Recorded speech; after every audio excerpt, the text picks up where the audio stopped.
What's up, guys? So 1 month away from the UFC 217 with Bisping and George St. Pierre. I have a special guest here, a very good analyst, amazing with the MMA picks, the Ginger Ninja, right? Oh yeah. How can people find you? YouTube.com/ Is that Ginger Ninja? Ginger Ninja. Oh yeah. Nice. Instagram, Twitter. Any of that stuff? Yeah. Nice. I'll be putting the link at the bottom. Okay, so let's start this off. Jorge Masvidal versus Stephen Thompson. Who you got? All right, this one's hard. I originally just wrapped on my head Stephen Thompson, Wonderboy, but I can't get the taste of those two fights out of my mouth, and I went back and rewatched them, trying to see what Woodley did, and Woodley, he basically since most of the time Wonderboy will be in a southpaw stance because he wants to get that hook kick off. Woodley actually put his lead foot on the outside. So he took away the hook kick, but he gave Wonderboy the straight. Like, line it up. It's right here. Take it. He was afraid to take it. He was afraid because he knew what was coming back was a lot of steam, and he knew that the wrestling was there. He really wasn't confident in it. So he'd switch to orthodox, and then Woodley would really get him. And that's when Woodley would do a lot of his damage. In the second fight, he said he made a lot of adjustments. The only adjustment he made was he never switched back to orthodox. He just stayed in that southpaw. That's why the second one was so much more boring. And it's kind of scary to think so many tools can be taken away that easily. But Masvidal isn't Woodley. He doesn't have that kind of horsepower, that kind of like great wrestling.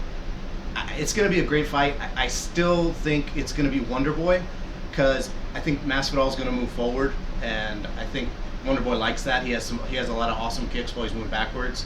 So I still have to go with Woodley, but it's going to be a lot closer than I thought originally. What about you? I think it's been a really close fight. I mean, the odds are just as close as you can get. Wonderboy is like a slight favorite. When you have Stephen Thompson coming off these two title fights, I mean, when you're looking at patterns, many of the fighters who come off of title fights and lose almost, I don't know how many times, but do you realize that so many of them freaking lose or there's like a real letdown. There's a huge rate of that. You saw with Chuck Liddell, you saw with Glover, which you called that fight when he fought Phil Davis. I heard there's something like with the psychology where you get so close to something, and then after that, like you've just given everything you have. I like, basically, based on technique and based on the kickboxing, I do like Stephen Thompson, but Masvidal does have the wrestling advantage in this fight. I will have to go with Masvidal, but he also has underdog odds, so I think that taking Masvidal with underdog odds, I'm going with Masvidal in this one. We got some dissension. We do. I like it. All right, next one. So we got Joanna Jedrzejczyk versus Rose Namajunas. I'll go first this time for the pick. I'm gonna go with Jedrzejczyk and JJ. I got Jedrzejczyk because I think she has fought we've seen her fight every single style. We've seen her fight strikers. We've seen her fight grapplers. We've seen her fight everything, and it looks like that. I mean, she's undefeated. She hasn't lost. She's been tested in every realm, I think, and I give her the edge. But I think she's gonna be highly favored. And if Rose is getting good underdog odds, I'm just gonna throw something at her. But my pick would be Jedrzejczyk, but I think her odds would be unbettable.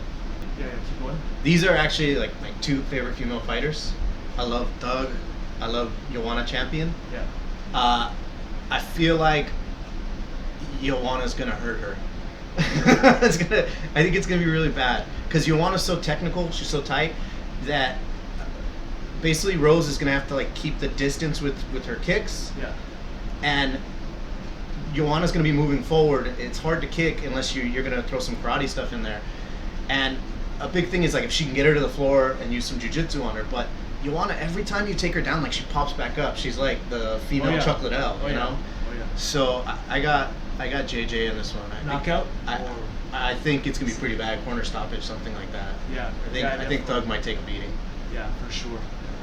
I definitely agree with that. Like I said, every style we've seen already, and she can deal with it. So this new style, there's no new style that's gonna come in and give her. I think somebody who's like a really good striker, Really good who striker. has some good, Yeah. who has some good cage work, Yeah. is what's gonna do her in. Probably, eventually. yeah. All right, so next we got Cody Garbrandt versus TJ Dillashaw. Who you got? I like this fight a lot. I also do. There's bad blood. They train together. Yeah. They both know each other, but they've both grown so much since they've left. I'm excited. Yeah. So I think a lot of it's going to come down to striking, and TJ has really good striking. He's very aggressive. He uses a lot of shifts to change angles, get off on angles, get punches in. He was killing Henan Barao with that stuff. And with him, it's sort of a free-flowing thing, and he mixes in his wrestling. Now, Cody uses the same kind of stuff, but I just watching what he does, he seems to have a higher fight IQ with the striking. So he not only understands, like you can watch them both fight Cruz, and you really can see the difference between the two. One actually understands what Cruz is doing and where he's going and where he's going to be before he's there. He has a better understanding. You can tell he's been striking longer. Whereas TJ, he had a lot of success, but he couldn't predict what Cruz was doing like Cody could. Mm-hmm. I think Cody's going to win on the feet, and I think he's going to win pretty big. With all that said, that's why I got Cody. You got Cody? Yeah. And maybe I'm more of like the guy who's looking at psychology, but you have TJ Dillashaw who's, I still think that whole thing Snake in the grass. I still think that whole thing freaking affects him. Oh yeah. And the fact that Cody Garbrandt has knocked him out in sparring, the fact that Cody Garbrandt was able to solve the Dominic Cruz puzzle that TJ struggled very hard with, which was arguable who won, but it was close enough. It was arguable who won, but But they it wasn't- both struggled with each other. They both struggled. It wasn't yeah. what Cody did to him. Yeah, it wasn't what Cody did. So I definitely have Cody in this fight, and he's a slight favorite, and I think he should be a 2-1. So actually, I think Cody Garbrandt's odds are pretty nice. Side note: What did you think what Cody said on Joe Rogan's podcast about TJ injuring people? That's well, it's the whole thing with Chris Holdsworth. Yeah. Yeah, that is the most unfortunate thing ever. Just because I was looking at Chris Holdsworth's record, and he's undefeated in everything. Tough, amateur MMA and pro MMA, and they were saying that he was the best. He was killing everybody in the gym. The best. He was going to become like the best fighter ever out of that gym. I love that Faber wanted nothing to do with that conversation, and Cody kept it. It's cool. Oh, it's cool. Yeah. And then even Uriah it was so awkward for Uriah. Oh, He just did not want to continue with it. But anyways, yeah. So last Next one. fight, Bisping versus George St. Pierre. I'll start this one off this time. I'm gonna take George St. Pierre. I think George St. Pierre. I don't think George St. Pierre is smart. George St. Pierre is ridiculously intelligent. He doesn't make decisions for no reason. He wouldn't take a 4-year hiatus, 3 or 4 year hiatus, and come back and fight nobody. Look at the fact that he didn't choose to fight Luke Rockhold. He didn't choose to fight Chris Weidman, even though they're affiliated with each other. But he chose to fight Michael Bisping. I think even if it's not to the point where he can hold Michael Bisping down, I still think that he can jab Michael Bisping's face off for 5 rounds. And I think this isn't about wrestling. I know Michael Bisping talked about, we trained a long time ago and he out-wrestled me, but it's different now. But even if he doesn't out-wrestle you, he can still out-box you. And I think George St. Pierre takes his fight record and his career very seriously. And when he makes comebacks, he doesn't make them for no reason. I've got him by decision. 100%. Yeah. The GSP. Yeah. Yeah. This fight's hard. I'm a big GSP fan, so I'll be rooting for him. But there's a long history of champions who like take 3 years off, and they come back and the game has changed. You can see it in boxing. You see it in a lot of sports. I think GSP is going to find out how much changed. I know he's looking at film and all that. Yeah. But Bisping's a bigger guy. Bisping has a great gas tank. He has good footwork. And there's something like I always think about now is that he was known as a guy with no power and a chin that couldn't hold up to big punches. Good chin, but not the greatest. And he would only lose to guys who were getting popped for drugs. USADA comes in, cleans it all up, and then suddenly he's knocking guys out and recovering from punches. Like, if he was clean his whole career and everybody else was on drugs, are we just seeing the tail end of Bisping that would have been a savage if everybody was clean, you know? And if George comes in clean, I got Bisping in this. I don't like the fact that George took 3 years off. I don't like that. Oh, wow. I don't like that he's fighting up in weight class against a guy that I think actually is a really tough guy. Yeah. You know, yeah, I got Bisping. I think that's wow. More importantly, I mean, is GSP gonna wear Under Armour? I have no clue. That was like the sticking point for like 3 years, right? Man. So I wonder. You got Bisping. I got Bisping. I think he's gonna wear on George with his punches. I think George, his style is just so like, I'm gonna throw jabs, Superman punches, and I'm gonna try and mix in these power blasts like double legs. And the game has changed so much, and the whole time Bisping is putting up with this game change and all these different looks and styles and everybody. I think he's gonna have something for George when he comes in, and George is gonna eat a lot of leather, and yeah, maybe around the 4th, you know, he starts to wear down. Wow.